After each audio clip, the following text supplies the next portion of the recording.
দলের সকলকে সহনশীল এবং ঐক্যবদ্ধ হয়ে বিএনপিকে গতিশীল করতে হবে জানিয়েছেন দলের কেন্দ্রীয় নেতা অ্যাডভোকেট এম রুহুল কুদ্দুস তালুকদার দুলো।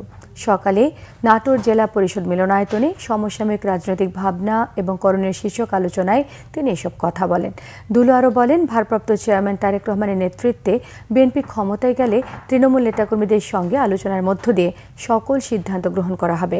উপস্থিত ছিলেন জেলা বিএনপির আহ্বায়ক রহিম নেওয়াজ, যুগ্ম সম্পাদক সাইফুল ইসলাম আফতাব, সদস্য শহীদুল ইসলাম বাচ্চু, নাসিম খান সহ অন্যান্যরা।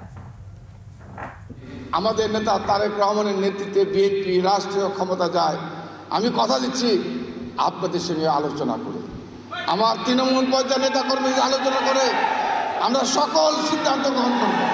ঐক্যবদ্ধের বিকল্প নেই, আমাদেরকে সহনশীল হয়ে ঐক্যবদ্ধ হয়ে এই বিএনপিকে গতিশীল করতে হবে।